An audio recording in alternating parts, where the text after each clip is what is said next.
Hey gang, welcome back to another video. Now if you're anything like me, you've amassed a collection of fake pumpkins that you use in your Halloween display. And while these are a great addition, after a while they start to kind of look the same.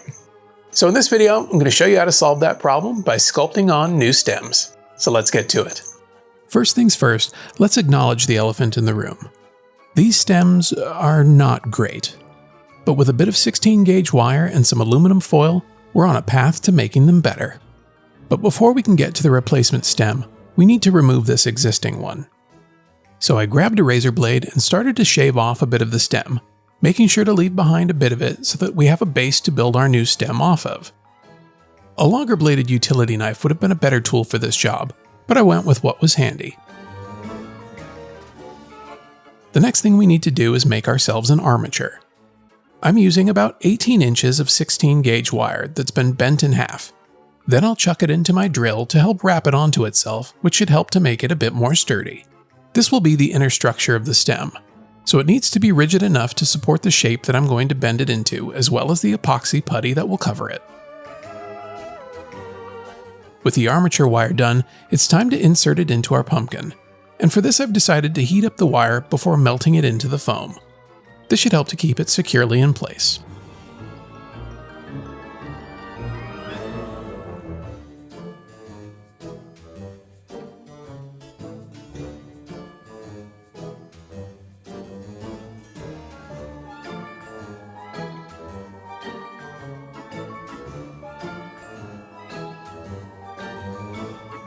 Now that the wire is cooled, we can get down to creating the shape of our new stem. There's no right or wrong way to go about this. It can be long with a curlicue or shorter with a slight bend. It's completely up to you.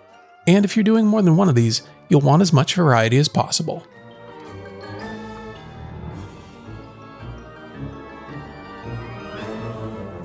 Once I had the wire shaped, it was time to bulk up the stem, and for that I'm using a bit of aluminum foil. I'll add the foil in sections, making sure to work it around the stump and up the armature wire until it starts looking how I want it. Then I'll apply a bit of hot glue to help hold everything in place.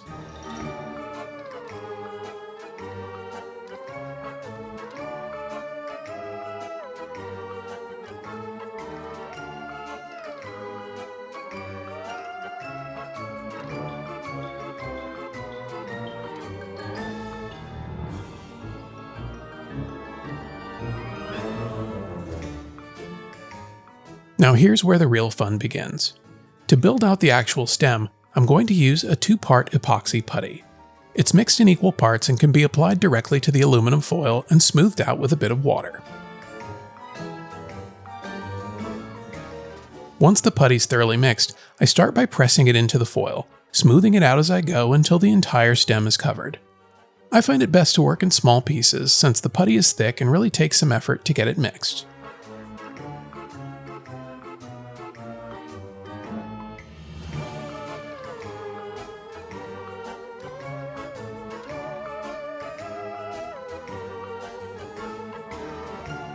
If you didn't want to use epoxy putty, you could use an air-dry clay or even paper mache.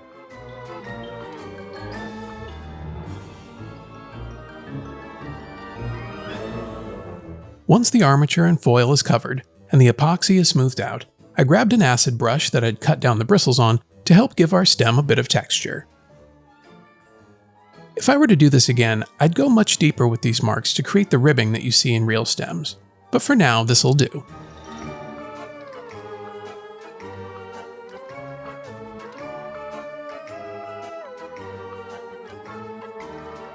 When I was happy with the texture, it was time for a bit of cleanup, and then we wait 24 hours for the epoxy to set.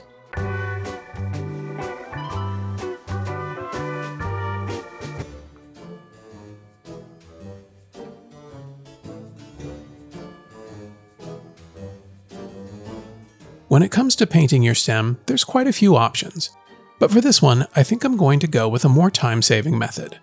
So I grab an old toothbrush and a bit of watered-down burnt sienna acrylic paint and get to speckling the stem.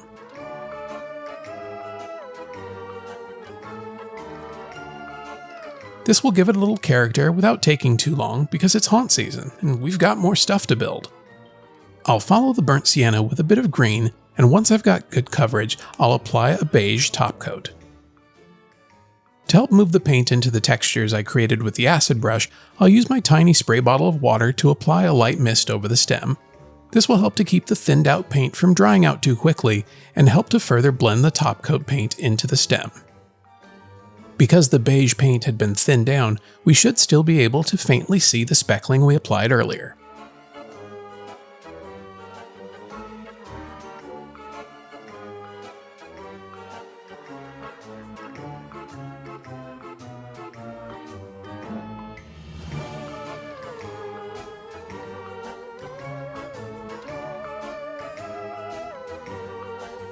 Now I know it's not the most realistic paint job, but it will provide just the right amount of contrast and should look great at night under haunt lighting.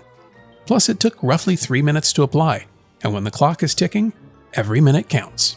Now while it seems like working on larger props would make a bigger impact, it's actually nailing these smaller details that will help to make your haunt feel more immersive. That's going to do it for this one. Be sure to like and subscribe if you haven't already, but most importantly, go make something.